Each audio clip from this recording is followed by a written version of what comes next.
আসসালামু আলাইকুম রহমতুল্লাহ। প্রিয় দর্শক, আজকে আমরা রমজান মাসের রোজার নিয়ত সংক্রান্ত বিভিন্ন বিষয় নিয়ে আজকে আলোচনা করব। তো চলুন কথা না বাড়িয়ে আমরা আমাদের মূল পর্যায়ে চলে যাই।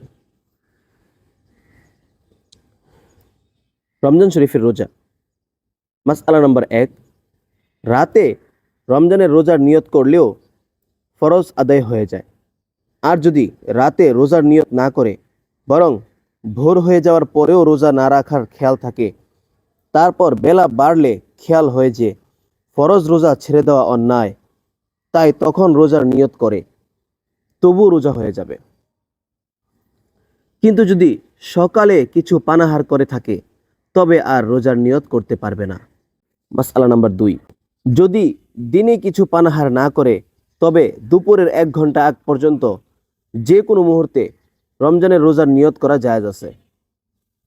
মাসআলা নাম্বার 3, রমজান মাসে যদি রমজানের রোজা বা ফরজ রোজা রাখছি এই বলে নিয়ত নাও করে, শুধু এতটুকু নিয়ত করে যে আমি আজ রোজা রাখব, অথবা রাতে মনে মনে বলে যে আগামীকাল রোজা রাখব, তবে তাতেও রমজানের রোজা শুদ্ধ হয়ে যাবে।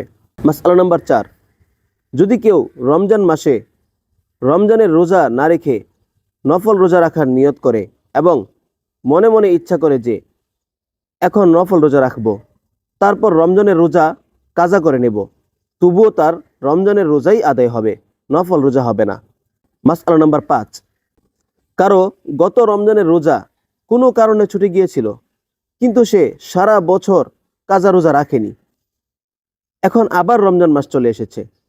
এমত অবস্থায় এ রমজানে গত রমজানের কাজা রোজা রাখার নিয়ত করলেও এ রমজানের রোজাই আদায় হবে, গত রমজানের কাজা রোজা হবে না, বরং এ রমজানের পর ওই কাজা রোজাগুলো আদায় করবে। মাসআলা নাম্বার 6, কেউ মানত করেছিল যে আমার অমুক কাজ হয়ে গেলে আল্লাহর নামে আমি 2টি বা 1টি রোজা রাখব, তারপর তার সেই উদ্দিষ্ট কাজ পূর্ণ হওয়া সত্ত্বেও মানতের রোজা রাখেনি। যখন রমজান আসলো তখন সে রমজানের রোজার নিয়ত না করে মানতের রোজার নিয়ত করলো, তবুও তার রমজানের রোজাই আদায় হবে, মানতের রোজা হবে না। মানতের রোজা রমজানের পরে রাখতে হবে। সার কথা হলো যে রমজান মুবারকে যে কোনো রোজারই নিয়ত করুক না কেন রমজানের রোজাই আদায় হবে, রমজান মাসে অন্য কোনো রোজা শুদ্ধ হবে না। তো প্রিয় দর্শক, ভিডিওটি ভালো লাগলে শেয়ার করে দিন এবং আল্লাহ তাআলা আমাদের সকলকে বিষয়গুলো বুঝে আমল করার তৌফিক দান করুন। আসসালামু আলাইকুম ওয়া রাহমাতুল্লাহ।